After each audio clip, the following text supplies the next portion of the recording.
Audio-Technica are no strangers to the microphone game and have been producing high-quality microphones for over 40 years.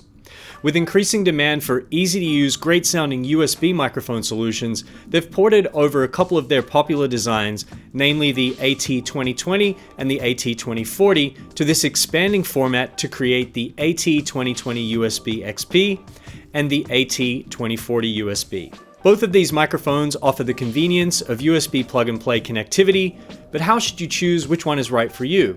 Well, let's take a closer look, check out what the differences are, and what each has to offer. The main difference between these two mics lies in their capsule designs. The AT2020USB-XP, which I'm using right now, features a condenser capsule with a fixed cardioid polar pattern, while the AT2040USB utilizes a dynamic capsule with a hypercardioid polar pattern.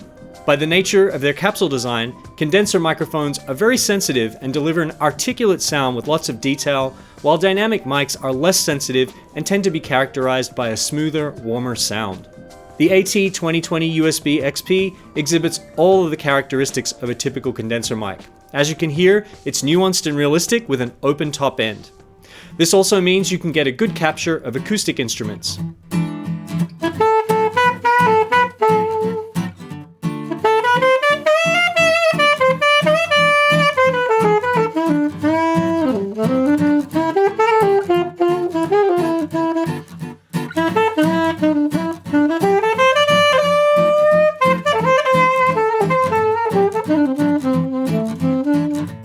The potential drawback of using a condenser mic for voiceovers or podcasting in a typical house or apartment room or an office space is that the extra sensitivity will make ambient sounds and room reflections more apparent. Fortunately, Audio-Technica have included some onboard noise reduction on the 2020 USB-XP to help aid with this. You can choose from 3 levels of noise reduction, which can help eliminate undesirable sounds from your surrounding environment. I'm in a cubicle situation. There's quite a bit of HVAC noise in the background, so let's go to the first level of noise reduction.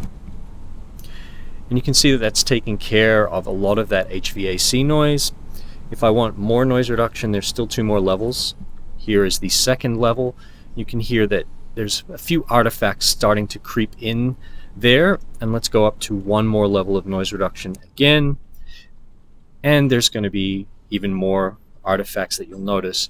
Now, Audio-Technica recommends that you just use the least amount of noise reduction, the built-in noise reduction as possible. So let's go back to the first level, and this would be adequate for a quiet video conference in a situation like this. The extra sensitivity of a condenser can be a plus for live streamers, vocalists, musicians, and voiceover artists who need to capture a wide dynamic range from soft to loud. But it also means that condenser mics can be more prone to overloading, which introduces distortion, and in the case of a USB mic like this one, digital clipping.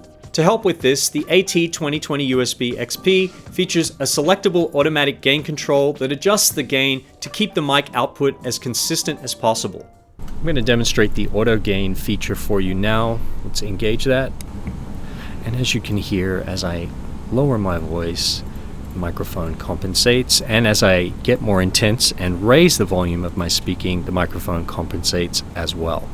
For more broadcast-style oriented applications such as podcasting and YouTube videos, dynamic mics can be a more straightforward option.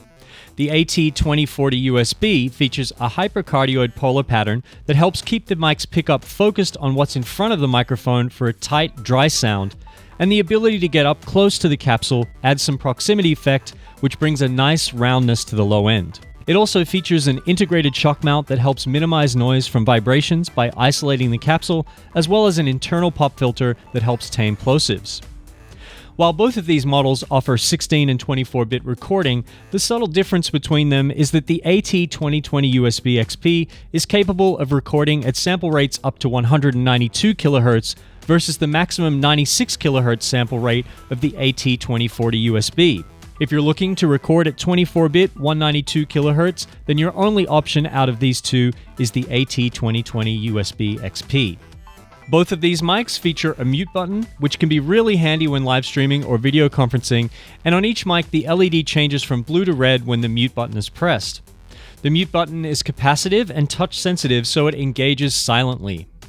Both mics also feature a headphone output with a volume control for latency-free monitoring, and the mix control allows blending the direct mic signal with computer audio.